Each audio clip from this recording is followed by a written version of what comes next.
You know that looming deadline that you keep pushing over and the guilt that you keep feeling after you've postponed whatever that you need to do because you've been binge watching your favorite series? That's procrastination. And we're going to be talking about that today.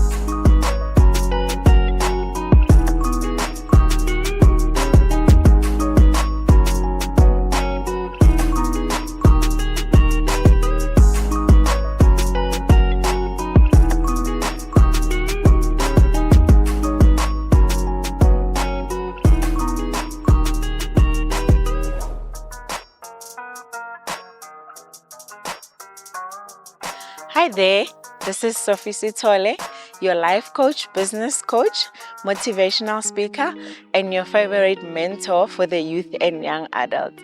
I'm passionate about helping you brighten up that light that already exists. Welcome to our video today, and for those that are new, we welcome you with warm hands. And today we're going to be talking about procrastination and persistence.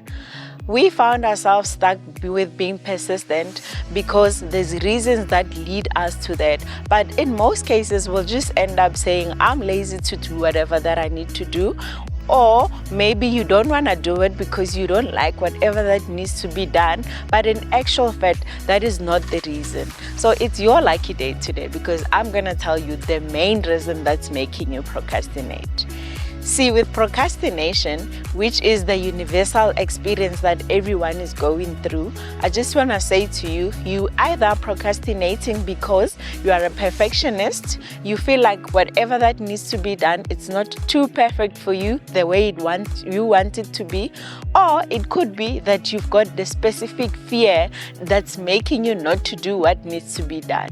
With that, you end up procrastination. It's either those two, or it could be that you feel like everything that needs to be done, it's so much and overwhelming for you that you keep pushing it over until you feel like now it's the last minute and it needs to be done. Okay, let's now unpack persistence. Once you've discovered that what is it that's causing you to be procrastinating on the project, you need to figure out a way in which you can be persistent at it so that you can just keep rolling until you get to the end of it. In most cases, you find that you just need to get the right mindset for your project. So once you put yourself in it and then you set your mind to say this needs to be done and you know you can do it and you're able to can do it, then you go and set your goals to say, since this is what needs to be done and I figured out the ability to can do it, the next thing is to set a goal to say I'm gonna do the project at this time and break it down into smaller sets to say this is how it's gonna be done, and definitely at the end you are gonna do it. But most importantly, get yourself into a habit of doing it every day. Look, the day is not gonna be the same as it was yesterday. So when that happens, make sure that there's a little bit that you do, even though you don't do everything that needs to be done on the day. But the most important thing is to be persistent and staying at it. As long as you've worked a little bit on what you need to be doing, then that is very important and it's only fair for the day. I mean, I can give you an example about Thomas Edison.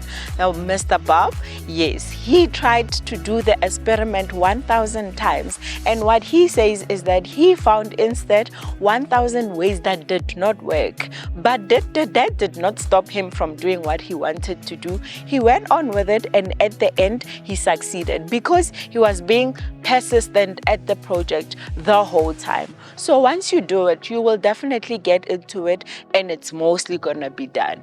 Whether it's something that you're fearful of or it's something that you feel like it's not perfect enough for you, but get the mindset right, set the goals, and you're definitely good to go. With that said, we're now gonna unpack the last thing, which is the steps that you can do that's gonna lead you into doing your project. Get a friend. Yes, I always say, if you get a friend that's gonna hold you accountable for what you need to be doing, that's gonna help you a lot. So you get a friend that's gonna hold you accountable, and they understand what you need to do, and they are for the goal that you need to get at the end of the day. Explain to them how you plan on doing it so that they understand, and they will be able to hold you accountable to it. Once you get a friend and you make them understand, remember, everything needs to be put in a time frame edit so that it doesn't drag for forever, because we can most put reasons for not wanting to do things. So time frame it, break it down into smaller steps, and then you get an alibi. After that, you go into your project and do it. Definitely at the end of the day, you are gonna get your project, and that's how you're gonna beat procrastination, by being persistent. And remember, we humans, we're not perfect. So every time you're definitely gonna be encountering hurdles. Once you get to a hurdle, remind yourself that you're human, and those you need to take them as the lessons as you go, because definitely we have to get lessons as we go. Otherwise, there's no personal development and there's no growth in us. So once you get a hurdle, you just check in it. What is the lesson that you're taking out of it? Take your lesson and move on. Redo what needs to be redone if you must redo, but stay persistent, and at the end of the day, you are gonna beat procrastination, and that's how we roll it. But the most important thing that I'm gonna ask you is to make sure that you go to my comment field and drop us something. Let us know, are you persistent? What is the project that you're putting off? For how long have you been putting it off for now? So once you do that, then I'm gonna be your friend that's gonna hold you accountable into making sure that you do what needs to be done, and you stay persistent at it, set the right mindset, and you're definitely good to go. With that said, let's always remember, like this video, subscribe, and share it with friends and family. With that said, remember, you can always shine bright. And out.